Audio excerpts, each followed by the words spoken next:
मेरे प्यारे साथियों, आज से आपको डेली पशु परिचय की क्लास देखने को मिलने वाली है। आज हम पशु परिचय पार्ट बी की फर्स्ट क्लास करने वाले हैं, जो कि आपके लिए बहुत ज्यादा इम्पोर्टेंट होने वाली है। अगर आपने ठाना है कि आपको तो पशु परिचय बनना है, तो मैं गारंटी के साथ कह सकता हूँ जितना मैं आपको सिलेबस कवर करा देता हूँ, उससे बाहर एक भी क्वेश्चन आपका नहीं जाने वाला है। तो बिना किसी देर के आज की क्लास को हम शुरू कर लेते हैं। अगर आप चैनल पर पहली बार आए हैं तो कृपया चैनल को भी सब्सक्राइब जरूर कर लीजिए।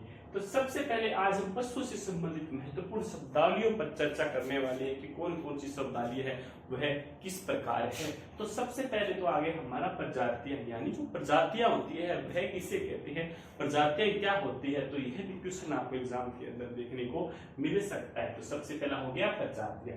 तो प्रजातियां कहते हैं उनमें पशुओं का एक समूह है जिसमें कुछ सामान्य विशेषताएं होती हैं जो उन्हें अन्य पशुओं के समूह से अलग करती हैं, उसे प्रजातियां कहते हैं। तो प्रजातियां क्या होगी, तो प्रजातियां हमारी होगी पशुओं का एक समूह है जिसमें कुछ सामान्य विशेषताएं होती है जो उन्हें अन्य पशुओं के समूह से अलग करती है, उनको प्रजातियां कहते हैं। उसके बाद अगला आ गया हमारा डैम।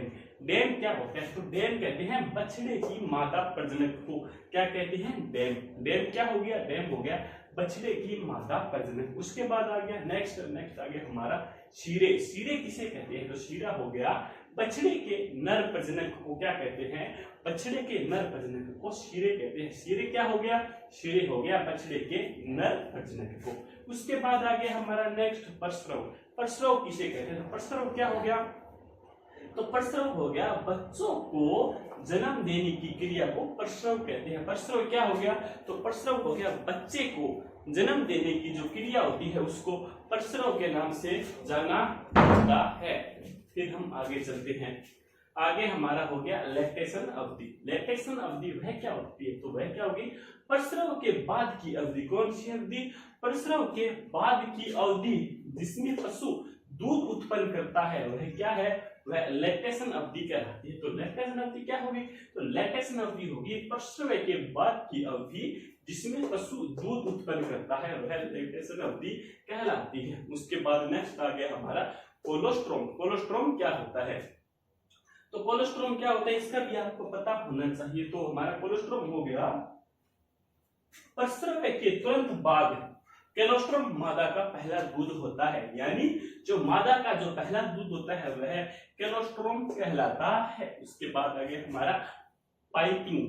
पाइपिंग क्या होता है, तो पाइपिंग हो गया चूजों के खोल को चोंच मारने की जो प्रक्रिया होती है वह पाइपिंग कहलाती है। तो पाइपिंग क्या हो गया, पाइपिंग हो गया चूजों के खोल को चोंच मारने की जो क्रिया होती है वह पाइपिंग कहलाती है। फिर नेक्स्ट आ गया हमारा टिंजरहुल।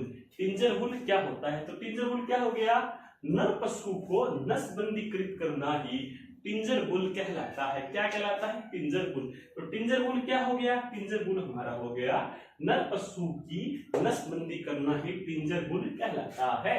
फिर आ गया हमारा फर्टिलिटी दर। क्या आ गया, फर्टिलिटी दर। तो फर्टिलिटी दर क्या होता है, यह मादा की कार्यात्मक अंडाणु उत्पन्न करने की संभावित क्षमता फर्टिलाइज दर कहलाती है। फर्टिलाइज दर क्या हो गया, तो यह मादा की कार्यात्मक अंडाणु उत्पन्न करने की संभावित क्षमता फर्टिलाइज दर कहलाती है।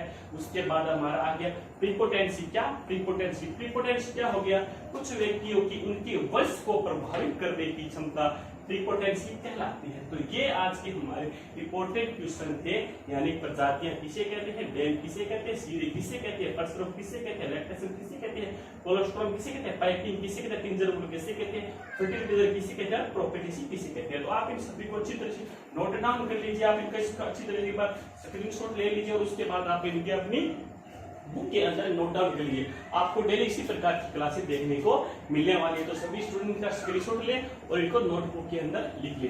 तो आपने स्क्रीनशॉट ले लिया होगा। तो आज की क्लास हमारी यहीं पर समाप्त होती है। जय हिंद, जय भारत।